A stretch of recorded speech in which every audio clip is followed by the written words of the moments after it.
طرح سے ان ظالموں نے رویہ اختیار کیا ہے، بے حیائی ختم کر دی گئی ہے ان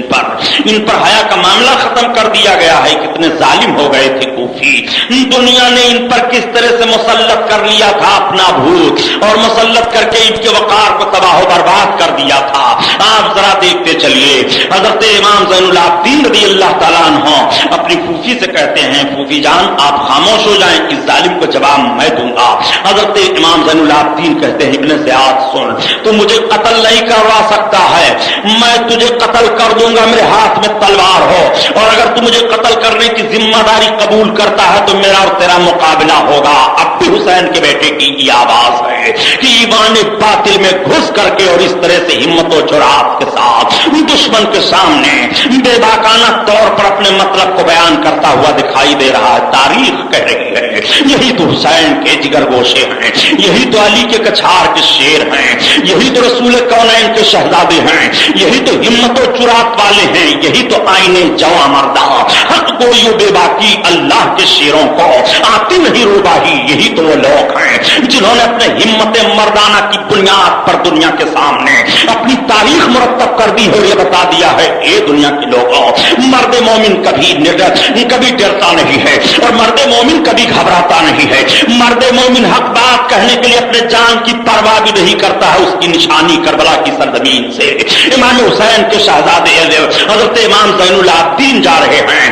اور اس کا سارا ثبوت حضرت امام زین العابدین پیش کر رہے ہیں۔ امام زین العابدین کی اس بات سے ابن زیاد گھبرا گیا اور اس پر کپ کپی طاری ہو گئی، وہ خاموش ہو جاتا ہے۔ پھر تھوڑی دیر کے بعد وہ بولتا ہے کہ بیٹا دیکھ، تیرے باپ کو اللہ نے رسوا کر دیا اور تیرے باپ کو اس طرح سے قتل ہونا پڑا۔ حضرت امام زین العابدین فرماتے ہیں تو غلط کہہ رہا ہے، اللہ تعالیٰ نے جس پر جو مصیبت نازل کی ہے پہلے اس کے لیے مقدر کر دیا ہے، ہمارے لیے اس میں ذلت و رسوائی نہیں ہے۔ ہمارے باپ کو قتل ہونے کے بعد تو شہادت کا درجہ مل گیا ہے، لیکن میرے باپ کے قتل میں اور میرے باپ کے خون سے اپنے ہاتھ کو تو نے رنگین کیا ہے، عاقبت تیری برباد ہو گئی ہے۔ تو جس کی عاقبت برباد ہو رہی ہے تباہی اس کے لیے ہے، جس کی آخرت برباد ہو رہی ہے ذلت اس کے لیے ہے، جس کی آخرت برباد ہو رہی ہے رسوائی اس کے لیے ہے، اور رسوائی اس کے لیے نہیں ہے جو آخرت میں شہادت کا جوڑا پہن کر کے جا رہا ہے،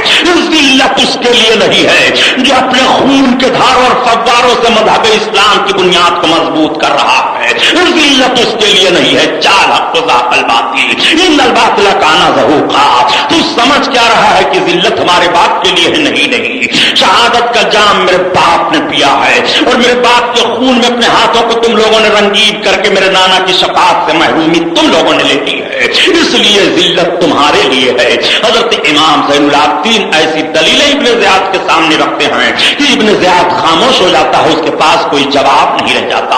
ابن زیاد کہتا ہے اچھا لے جاؤ ان سب کو اور ان کے باپ کے سر کو پورے کوفہ میں گھماؤ تاکہ لوگ عبرت حاصل کریں کہ حکومت سے کبھی بغاوت نہیں کرنی چاہیے۔ حضرت امام زین العابدین کی آنکھیں بھیگ جاتی ہیں، کوفہ کے بازاروں میں گھمایا جاتا ہے اور کوفہ کے بازاروں میں گھمانے کے بعد ابن زیاد پھر چند سواروں کے ساتھ کہتا ہے کہ ان کے سروں کو امیر شام کی طرف لے کر کے دمشق چلے جاؤ یزید کے پاس اور جلد سے جلد بتا دو، انعام و اکرام حاصل کر لو کہ دیکھو حکومت کی بغاوت کرنے والے حسین ابن علی کا کام کس طرح سے جلدی سے تمام کر دیا گیا ہے۔ یہ ظالم لوگ کوفہ سے اب چلنے کی تیاری کر رہے ہیں۔ آئیے آپ ذرا دیکھیے، آج پوری دنیا میں کوفہ کا نام لیا جا رہا ہے، آج پوری دنیا میں کوفہ کی تاریخ دہرائی جا رہی ہے، آج پوری دنیا میں کوفیوں کی بے وفائی کی مثال پیش کی جا رہی ہے۔ کس بنیاد پر؟ اس لیے کہ کوفہ والوں نے امام حسین کے ساتھ دغا کیا تھا، مثال بن کر کے یہ ساری دنیا میں پیش کیے جاتے ہیں۔ کیا کوفی ذہن و فکر رکھ رہے ہو؟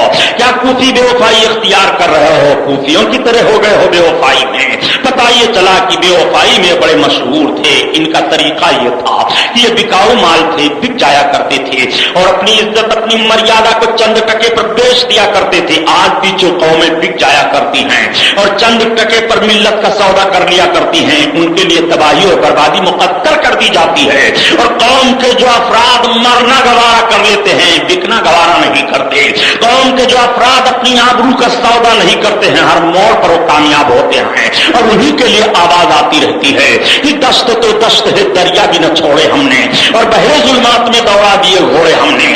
دی ادا کبھی یورپ کے کلیساؤں میں اور کبھی افریقہ کے تپتے ہوئے صحراؤں میں، آؤ نظری فکری اختلاف کو اپنے سامنے رکھتے ہوئے ذرا اسلام کے تقدس کو ملاحظہ کرو۔ اسلام کی یہی وہ مقدس ہستیاں تو تھیں جن مقدس ہستیوں نے اپنے تقدس کی بنیاد پر اسلام کو فروغ دیا تھا۔ امام حسین رضی اللہ تعالیٰ عنہ کی بہن حضرت زینب نے کوفیوں کو پردے کے تعلق سے للکارا تھا، ظالموں تمہارا کیسا وقار بن رہا ہے، تم کس بنیاد پر اسلام کے ماننے والے کہے جاؤ گے؟ آؤ میرے نانا کا کلمہ جب خالد بن ولید نے پڑھا تھا اور حضرت خالد بن ولید کلمہ پڑھ کر کے ملک روم کے ایک شہر پر حملہ آور ہوتے ہیں سپہ سالار بنا کر کے بھیجے گئے تھے، اور ملک روم کے پادری آئے تھے اور کہا تھا اے خالد بن ولید ہم نے سنا ہے کہ تم بڑے بہادر بڑے جانباز ہو، خالد بن ولید ایسا کرو کہ ہم ایک شرط تمہارے سامنے رکھ رہے ہیں، اس شرط کو تم پوری کر دو۔ خالد بن ولید بلا لڑے بھڑے قلعہ ہم تمہارے حوالے کر دیں گے، ہم سب خود تمہارے حوالے ہو جائیں گے۔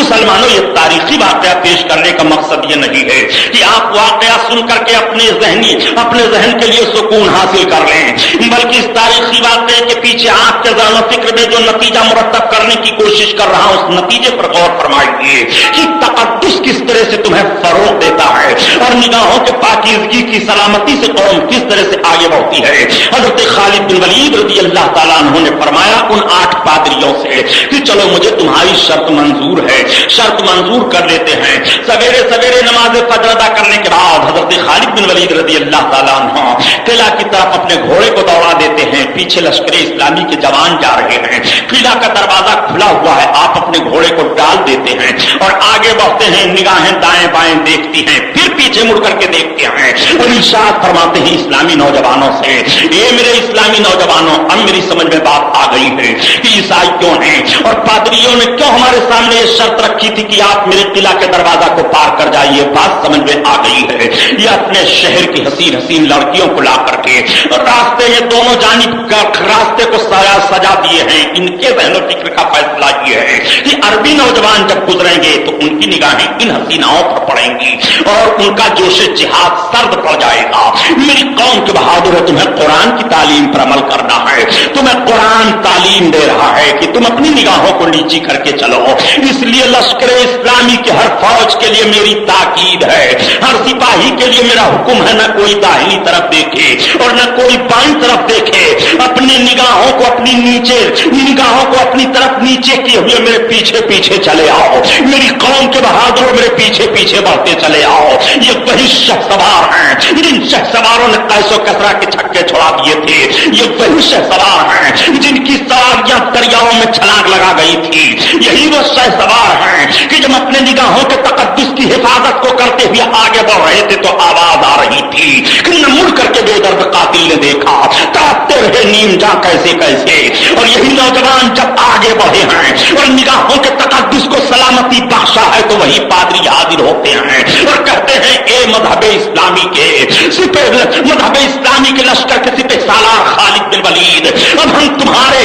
مذہب کا کلمہ پڑھ رہے ہیں، ہم نے جان لیا کہ جب تم اتنے سچے ہو اور تمہارے ساتھی اتنے پاکیزہ ماحول لیے ہوئے ہیں تو تمہارا مذہب کتنا سچا ہوگا، اس لیے کلمہ پڑھو اسلام میں داخل فرما لو۔ کلمہ پڑھ کر کے بلا لڑے پھر اسلام میں داخل ہو رہے ہیں۔ اسی لیے تو کہا جاتا ہے کہ علی کی ذوالفقار لے، عمر کا اقتدار لے، حسن کا اعتبار لے، حسین کا شعار لے، وقار لے، قرار لے، مجاہدی قطار لے، مثال شاندار لے، قدیم یادگار لے، ابھی تو نوجوان ہے اور محمدی پیام لے، حریم کعبہ تھام لے، فضیلتیں تمام لے، سلام لے، کلام لے، دلاوری کا جام لے، بہادری سے کام لے، قضا کا ہاتھ تھام لے، ابھی تو نوجوان ہے، یہ پیغام تمہیں کربلا کی سرزمین سے مل رہا ہے، یہ پیغام تمہیں کوفہ کے میدان سے مل رہا ہے، یہ پیغام تمہیں کوفہ کی گلیوں سے مل رہا ہے، یہ پیغام تمہیں امام زین العابدین کی ہمت و جرات سے مل رہا ہے۔ انسان کو بیدار تو ہو لینے دو، ہر قوم پکارے گی ہمارے ہیں حسین۔ نعرہ تکبیر، نعرہ رسالت، علامہ سبحانی صاحب قبلہ۔ اللہم صلی علی سیدنا مولانا محمد وآلہ۔ آپ کی خدمت میں پہنچیں گے شرعی اور دینی تقاضوں کے تحت ضرورت اس بات کی ہے کہ آپ اپنی حلال کمائی کا کچھ حصہ ضرور سنی جامع مسجد کا پڑیا نگر کی تعمیر میں دیں۔ مسجدوں کے تعلق سے بھی بیان آپ سن چکے ہیں، مسجدوں کی حرمت کا معاملہ بھی تو تھا، سجدوں کی حفاظت کا پیغام بھی تو کربلا کے میدان سے ہے۔ اس لیے یہ ارکان، یہ ذمہ داران آپ حضرات کی خدمت میں پہنچیں تو بھرپور آپ ان کا تعاون کریں۔ دوسری ٹیم ہمارے مدرسے والے جائیں گے کوپن لے کر کے یا یوں ہی، آپ ان کا بھی بھرپور تعاون کریں۔ میں نے کل جن لوگوں کا نام لیا تھا وہ نوجوان تھوڑی سی محنت آج اور کر دیں، حضرت امام حسین رضی اللہ تعالیٰ عنہ کے نام پر انشاءاللہ